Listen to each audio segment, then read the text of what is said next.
Hello guys, welcome back to Rapid Dentistry. In this video, we are continuing our discussion on developmental disturbances. This is going to be your part 4 in the developmental disturbances, and in part 3 we had seen about the shape and size of the teeth, right? So shape and size we had already seen. Now in this part 4 we are seeing your number of the teeth. And the second thing we are going to see is your structure of the teeth. Okay, so whatever disturbances are there in structure of the teeth. And the third thing we are also going to see about your disturbances in the eruption of the teeth. Okay, so this is going to be the last part of our developmental disturbances. Okay, so disturbances in the number of the teeth. In number of the teeth we have 4 conditions. That is your Anodontia, supernumerary teeth, predeciduous dentition and your post-permanent dentition. So your Anodontia is simply absence of teeth. Supernumerary teeth we'll be discussing in a while. And what is your predeciduous dentition? It is simply your natal and neonatal teeth. Natal and neonatal. So these teeth are seen before your primary dentition, that is before your primary teeth erupts.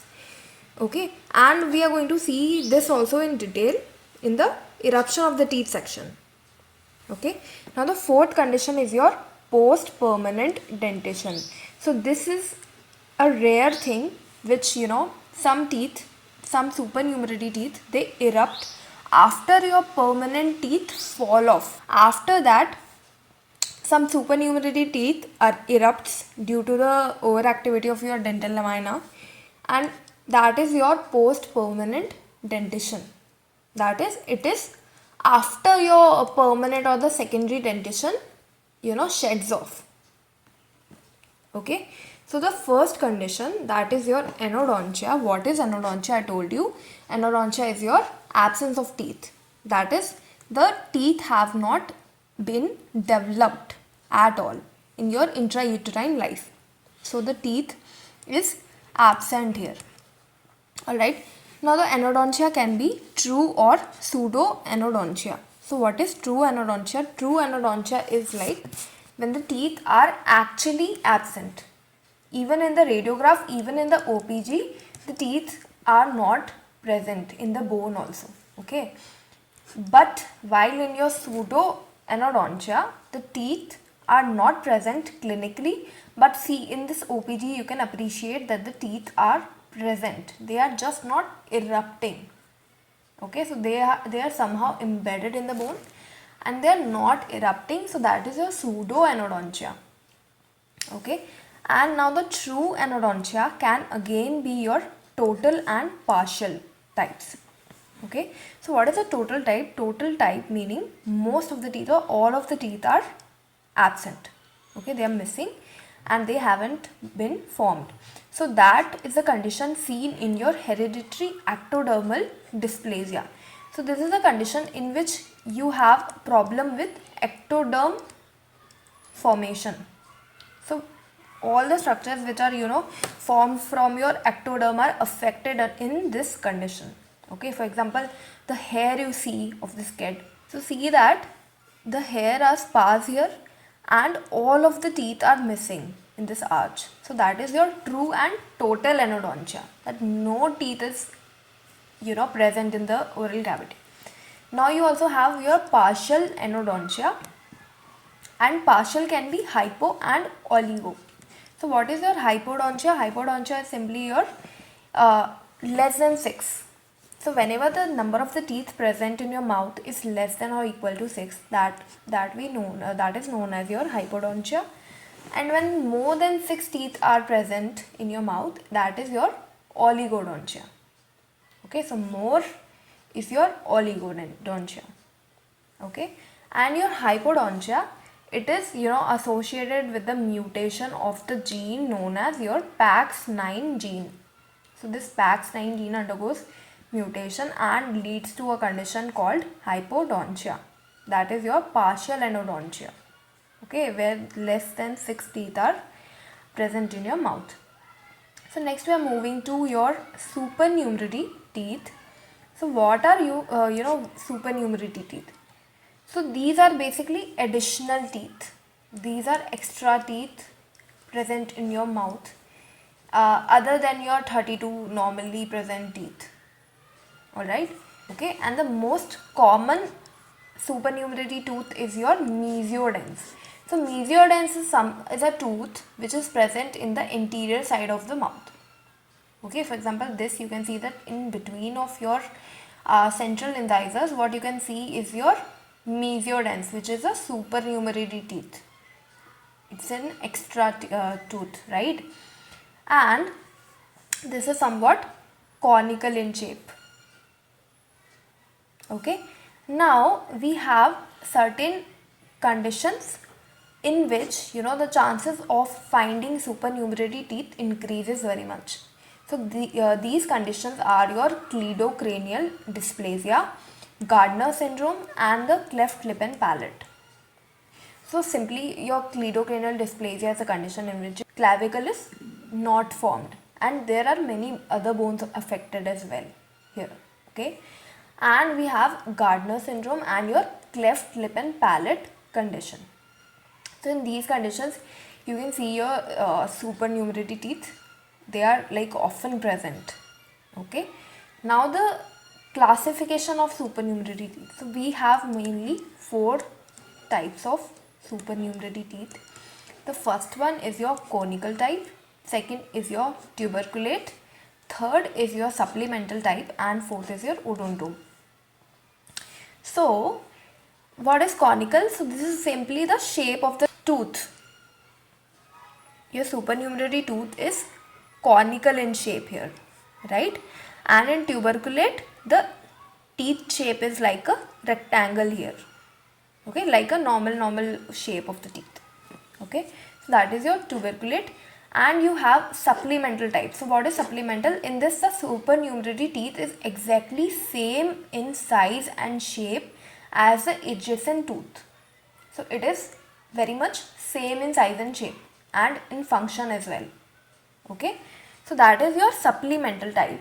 And we have fourth type, that is your odontome. So odontomes are of 2 types, that is your compound and complex odontomes.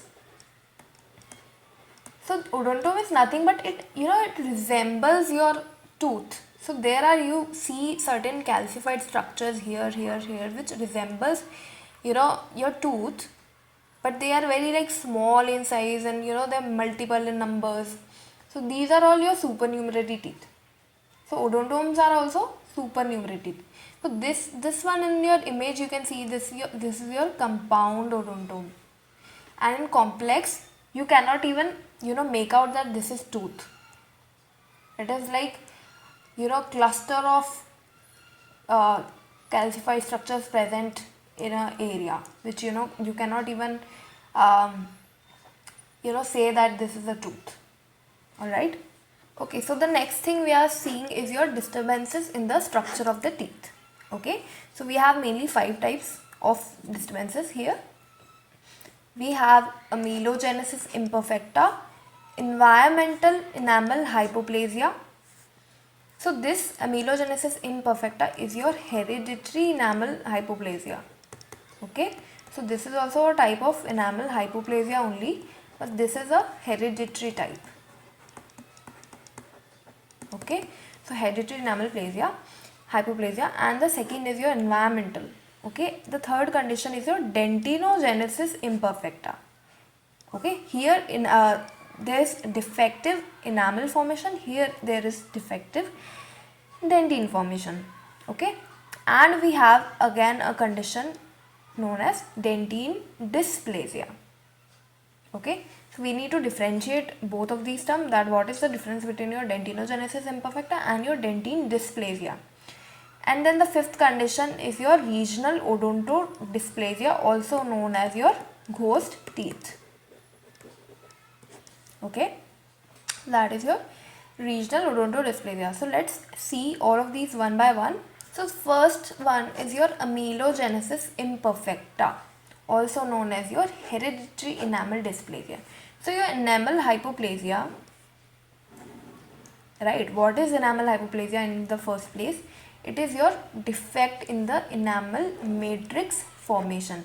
So what we have is, whenever the enamel is forming, firstly your matrix is laid down, and then in that your mineralization happens. Okay, so whenever there is a defect in the matrix formation itself, that the matrix has not formed, so that leads to your enamel hypoplasia.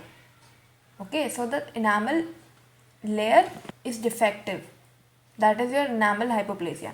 Now this condition can be hereditary or it can be environmental. Hereditary when it's present by birth, and environmental when it's acquired due to certain diseases or disorders.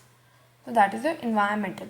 Now the Amelogenesis Imperfecta is a hereditary type of enamel hypoplasia. It's a hereditary type. It's present in your birth and it is developed in your intrauterine life. That is your Amelogenesis Imperfecta. Okay, and this particular condition is also known as enamel dysplasia or the brown opalescent enamel. Your tooth looks like brown opalescent in color, so that is why the term is given to this condition. Okay, now if we classify our Amelogenesis Imperfecta, we have mainly four types of classes.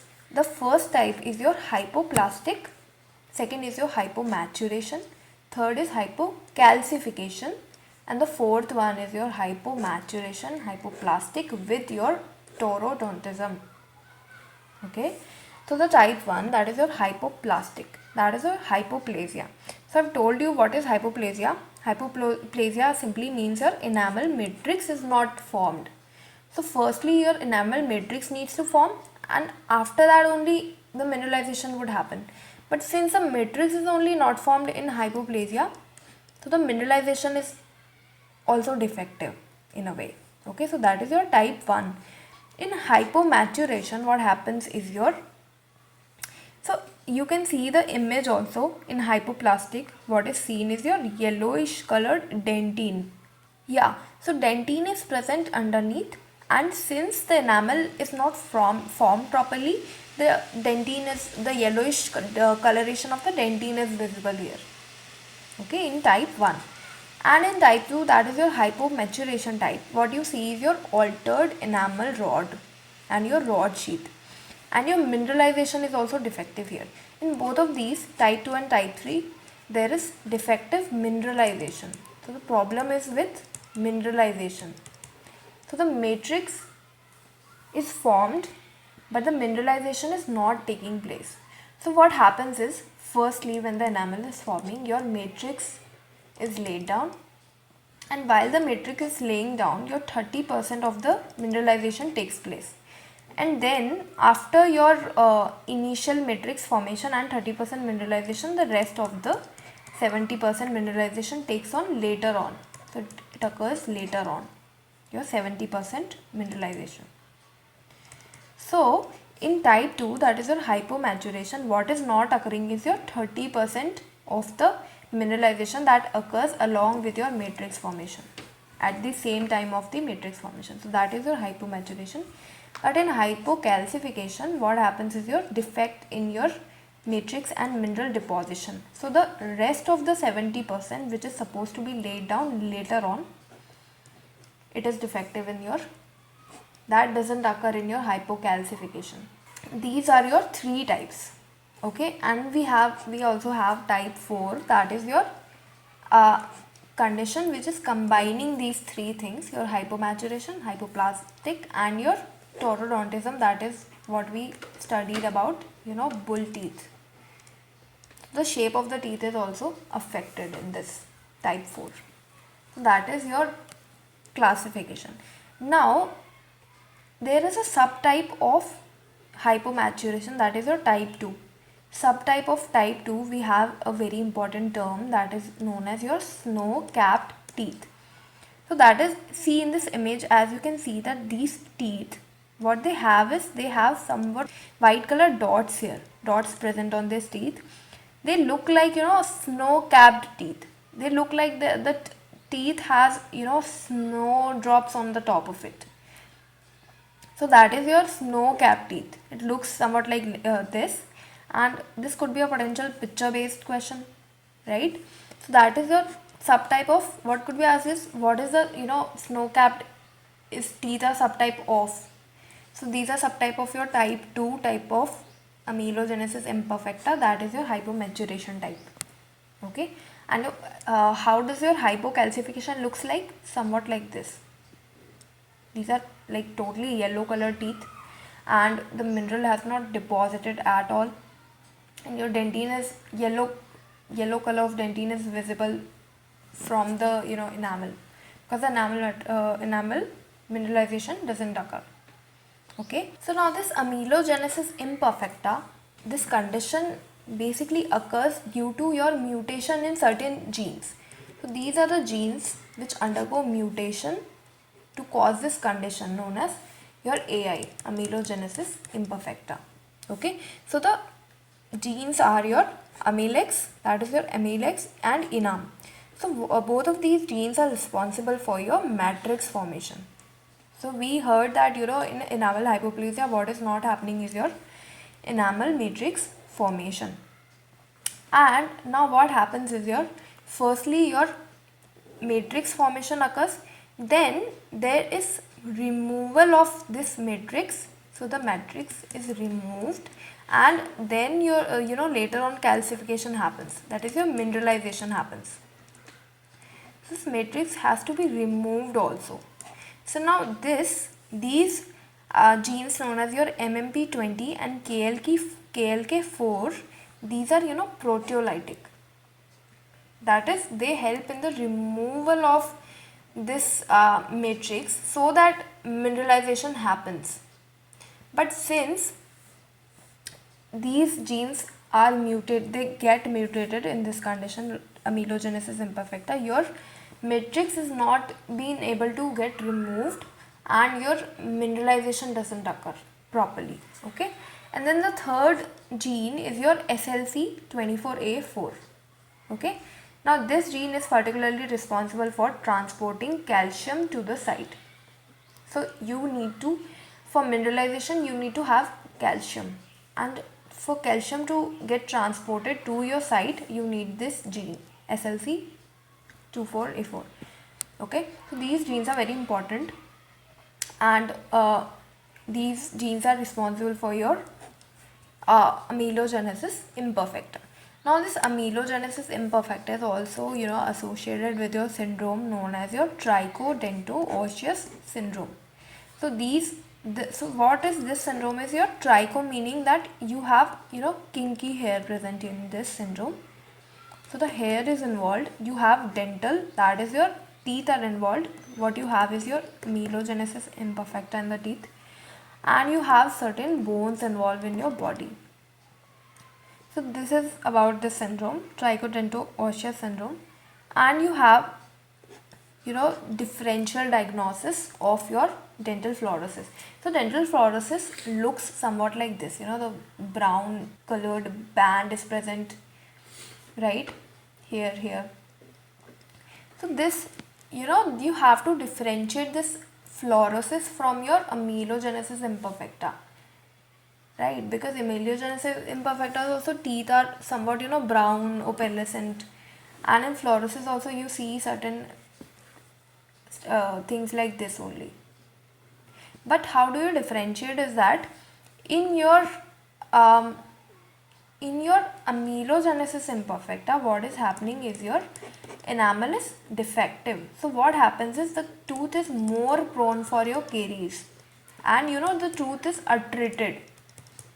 So mostly attrition is present in your Amelogenesis imperfecta, whereas in fluorosis the chances of caries is very less, and your attrition is also not there. So attrition is absent here. So that is how you going to differentiate these two things, that is your fluorosis and your Amelogenesis imperfecta. Now the next your disturbance related to your structure of the teeth is your enamel hypoplasia. So environmental enamel hypoplasia. So what we learned in your amelogenesis imperfecta is that that term, your AI, is your hereditary enamel hypoplasia. Okay, so the second thing, that is your environmental enamel hypoplasia, that is due to certain conditions, acquired conditions like hypocalcemia. So the calcium is less, so the tooth will obviously be not mineralized properly. Then you have certain trauma or the birth injuries. Okay, so you also have something known as your Turner's teeth. So these teeth are uh, present due to trauma. So these teeth occur due to trauma, and what is seen is your defective mineralization. Okay, so the matrix formation and your mineralization both are affected, and teeth looks somewhat like this. It's the enamel is chipped off, and that is how your Turner's teeth look like, and these occur due to trauma. And you have mottling of your tooth, that is your fluorosis. So here you can see that the brownish colored opalescent bands are present on the tooth. Now we have other conditions like your nutrition deficiencies, your exanthematous fever, like your measles, your chicken pox. So whatever the fevers are associated with your rash formation, these are known as your exanthematous fever. Okay, and then the third condition is known as your congenital syphilis. So we have very special names, very special terminologies under this your congenital syphilis. So the first thing is your Hutchinson's incisors. So these are your screwdriver shaped incisors. Okay, so as you can see in this image, the incisors, the central incisors are somewhat like screwdriver shaped. So that is your Hutchinson's incisors. And we also have your mulberry molars. So here you can see that the molars are shaped like a flower, like a mulberry. Okay, so these are your mulberry molars, and both of these Hutchinson's incisors and your mulberry molars, these are seen in your congenital syphilis. Okay, so the screwdriver shaped your incisors and your molars, mulberry molars. So that was your environmental enamel hypoplasia. So now moving to the next condition, you have dentinogenesis imperfecta. So your amelogenesis imperfecta was also autosomal dominant. Okay, and your dentinogenesis imperfecta is also your autosomal dominant.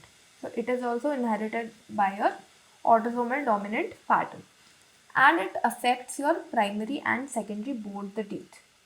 Your primary and your permanent teeth can be affected by this condition, that is your DI. So the DI occurs due to your mutation in your DSPP gene.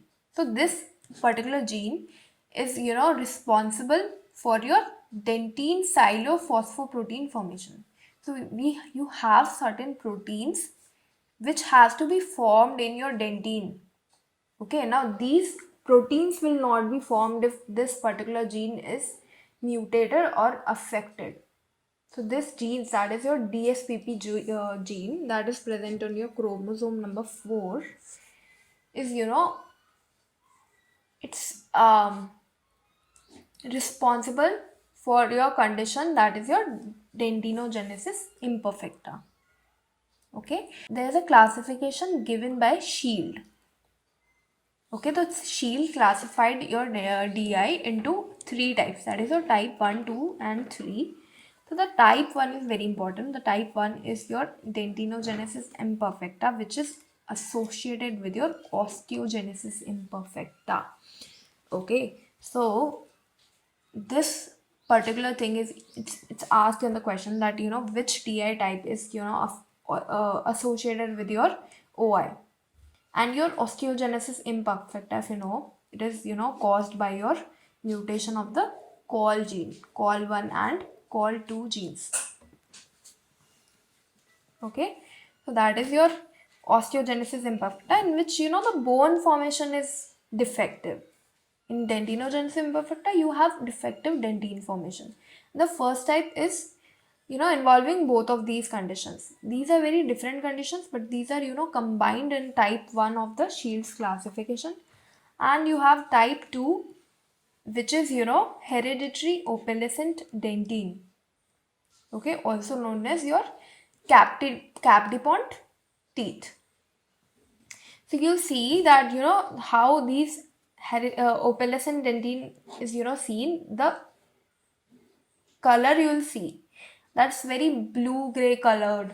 Okay, that is your opalescent dentine.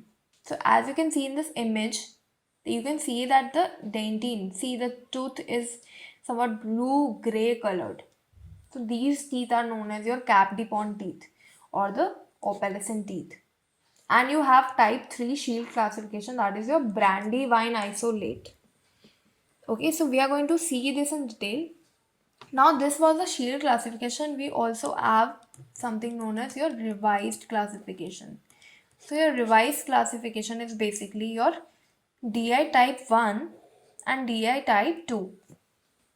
So your DI type 1 is also your type 2 Shields classification. So it is simply that your type 2 of the Shields classification is known as your DI type 1, and your type 3 Shields classification is your DI type 2. Okay, so your DI type 1, that is also known as your Shields type 2, that we had seen, that opalescent dentine seen. That is, your tooth is somewhat blue gray in color. Now what is very interesting and very special about these teeth is that these teeth are tulip shaped. So as you can see that these teeth are bulbous crown. The crown is very bulbous and the teeth is like a tulip. See, this tulip is a flower. This teeth looks like a flower, The crown is very bulbous and the roots are narrow. Okay. And since the dentine is defective here, the enamel easily chips off from the dentine, from the underlying dentine. So the dentine is responsible to provide the cushioning effect to the enamel to stay there. But enamel easily chips off since the dentine is not proper in this condition, and due to that you have severe attrition present. The teeth are severely attrited and the enamel chips off, and the pulp chambers and canals are also obliterated. So in this image you can see that you cannot appreciate the pulp canals at all. So the pulp chamber also is very obliterated and your canals are also not seen. Okay, the roots are very narrow, and why this is happening is because the dentine, it is so much in access, it is very much in access, so that your canals are totally obliterated here. So that is your opalescent dentine. So by the color of the tooth, as you can see. So that second type is your DI type 2 or the Shields type 3. So we had DI type 1 and DI type 2. DI type 1 was your Shields type 2 and DI type 2 is your Shields type 3.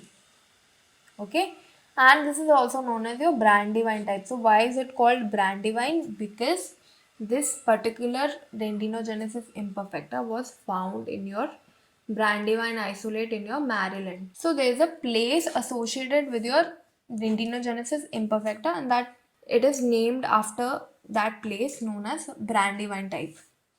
Okay, now again in this also both your primary and secondary teeth are affected, and see in this image you can see that there is little or no dentine at all present.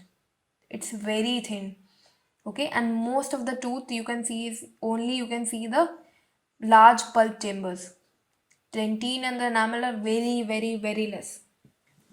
Okay, and there's thin shell of enamel and dentine. So since there is a thin shell, so these teeth are also known as shell teeth. Okay, so the shell teeth are where they are found. They are found in your Dentinogenesis Imperfecta type 2. So type 1 had your tulip shaped teeth. Type 1 had your tulip shaped teeth, and type 2 is having your shell teeth. Okay, so that was your Dentinogenesis Imperfecta. So now we have fourth condition known as your Dentin Dysplasia. So this condition is also known as your rootless teeth.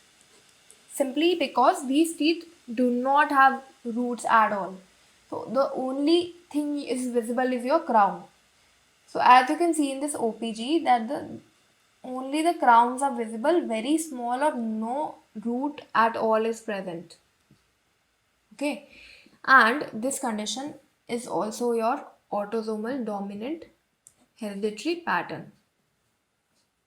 Okay, so what is happening in this condition is your defective dentine formation. So the dentine is defective. So in DI, what is happening is in DI also the dentine formation is defective. Okay, and in dentine dysplasia also there is defective dentine formation. So how do we differentiate both of these is that in dentine dysplasia the teeth do not have any roots. The teeth is rootless. In your radicular type, so you have two types of your dentine dysplasia, that is your type 1 and type 2. These are very important, that the type 1 is also called as your radicular type and your type 2 is also called as your coronal type. Okay, so in type 1, that is your radicular type, what you can see is this image that the root is not formed at all. And in this type 2 coronal type, what you can see in the radiograph, what you can see is your thistle shaped thistle tube appearance. So as you can see that this is what is thistle tube. This is somewhat like your funnel you used to use. So the funnel shaped, that is a thistle tube appearance. So that is how your pulp chambers look like a thistle tube. So that is your dentine dysplasia. So the dentine formation is affected and you have your abnormal pulp morphology here. Okay, and it is also affecting both of your primary and permanent teeth. And as we had seen that the type 1 is your radicular type and type 2 is your coronal type. So what do we see in type 1 is your short roots. So we had seen this OPG that the roots are either very short or they are not formed at all. So what happens is, since the roots are not present, what occurs is your premature loss of the tooth. So the tooth sheds very easily, gets lost. Okay. Since there's no root to help the teeth get embedded in the bone. So there's no support. And also the pulp is obliterated by dentine in order to repair the root. So what happens is this tooth is not, since it's not having root, what happens is your dentine, it tries to fill this space. The dentine wants to repair the root. So that is why your whole of the pulp is obliterated due to your overly dentine formation. So see in this, you can see that the pulp chambers are very much obliterated due to your extra dentine formation. So this is a tertiary dentine formation which is occurring to your repair the root in order to form the root. The dentine is overly active. And this particular appearance has got a name, and that is known as your lava flowing around boulders appearance. So this seems like a lava which is oozing out, okay, around your boulders. So that is your lava flowing around boulders appearance, or it is also known as your cascade of dentine. Okay, so that was your type 1. That is the radicular type, and the type 2 is your coronal type. So coronal type meaning that the crown is affected here. In radicular type, your roots are absent. In coronal type, what you can see is that the dentine is very, very thin, right? And you can see large pulp chambers here, which are thistle tube shaped. And that is why this is known as your thistle tube appearance or flame shaped. So this is somewhat looking like a flame. Okay, and that is why flame shape. And also in the pulp, in the root canal, you can see pulp stones, and you're also known as your denticles. So multiple pulp stones are associated with the type 2 of the dentin dysplasia, that is your coronal type of the dentin dysplasia. You can see multiple pulp stones. So that is a potential question that is asked even in exam, that multiple pulp stones are seen in associated with which condition. Okay, so the dentin dysplasia has it. Now the fifth condition is your regional odontodysplasia, also known as ghost teeth, or this condition is also known as your Odontogenesis imperfecta. So the tooth formation is not happening, properly. So that is your ghost teeth. So it mainly involves your maxillary interiors, your central incisors, lateral incisors, canines. Your maxillary interiors are mostly affected. So what happens in radiograph, what do you see is your decreased radio density. So as you can see that these teeth, they look ghost like because there's no radio density. It's not radio opaque like other teeth. And very thin enamel or dentine is present. Again, very thin enamel and dentine, and very large pulp chambers are seen here, right? And you also have your free or attached pulp stones present in your root canal, your pulp. So that was a question asked, that free or attached pulp stones are seen in which condition. So that is your ghost teeth. Okay, and the pulp chamber is very large here, and the enamel dentine is very thin. Okay, so these teeth look like ghosts. Now in histopath, you also see in ghost teeth, you see something called as your enamel conglomerates. So that is your enamel like calcification. So here you can see that in histopath slide, what you see is certain enamel like calcifications also present in these ghost teeth. So that was your ghost teeth. Okay, so now let's quickly see about the disturbances of growth or the eruption of the teeth. So the tooth eruption in the oral cavity is affected here. Okay, so what can happen is either the first thing, that is your premature eruption. Okay, so in premature eruption, obviously the teeth erupts before it's their time to erupt. Okay, that is your, we also see, I told you about natal and neonatal teeth. So these are present in your premature eruption.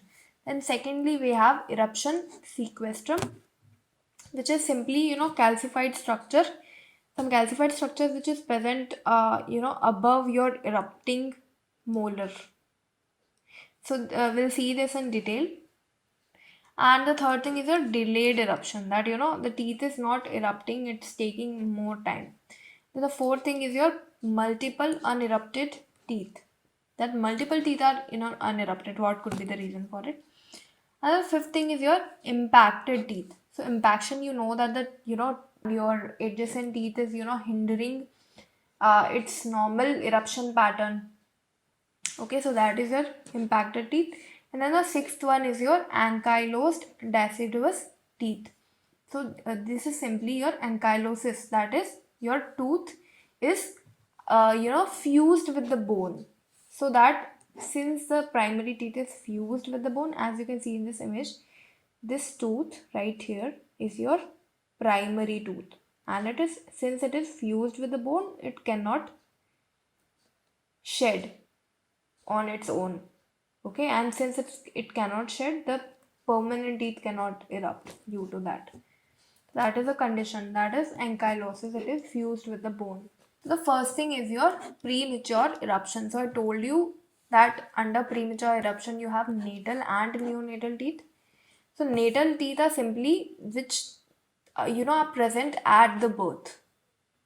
So the child is born, and in the mouth of the child you have teeth present. So that would be very abnormal, and that would be known as your natal teeth. And in neonatal teeth, what are neonatal teeth? So these teeth erupt within the 30 days of the birth of the child. Okay, So that is the main difference. It's very important to know the difference and remember the difference between your natal and neonatal teeth. Okay, and what would be the treatment of it is, you have to extract these teeth if the suckling is hindered. So if the child cannot suckle properly due to these teeth, then you need to extract these teeth. Fine. So the second condition is your delayed eruption. So your delayed eruption is that the teeth is not able to erupt on time. So it happens due to your local and systemic causes. So the etiology is your local or systemic. So under local we have fibromatosis gingivae. So what happens is that your gingiva is very much fibrosed here. So there's a lot of fibrosis present in your gingiva, and that is preventing your tooth to erupt normally. Okay, so the tooth is hindered by this very much fibrous gingiva. Okay, so that would be your local cause. We also have something known, we also have some systemic causes like your rickets. That is your deficiency of your vitamin D. Okay, and you have cretinism. So cretinism is your deficiency of growth hormone, right, in children. Due to that, what happens is your stunted growth. Okay, and the third condition is your cleidocranial dysplasia, which I told you that clavicle is missing in this condition. Okay, so the shoulders are drooping shoulders are present in your cleidocranial dysplasia. So that is your delayed eruption etiology. Now the third condition under your disturbances of tooth eruption is your multiple unerupted teeth. So what happens is there can be multiple unerupted teeth due to your endocrine disturbances. So there are certain endocrine disorders which lead to this multiple unerupted teeth, and there are also cleidocranial dysplasia.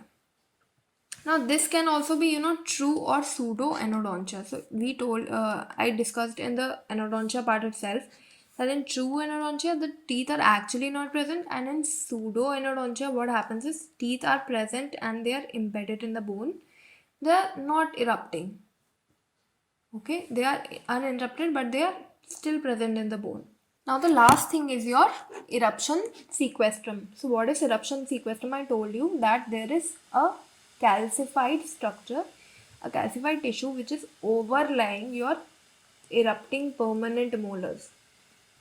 So this this molar is trying to erupt here, and you see a certain calcified structures on the top of or overlying this permanent molars, right? That is your eruption sequestrum, and that was your developmental disturbances. And thank you so much, and subscribe to the channel, and I'll see you in the next video. Thank you.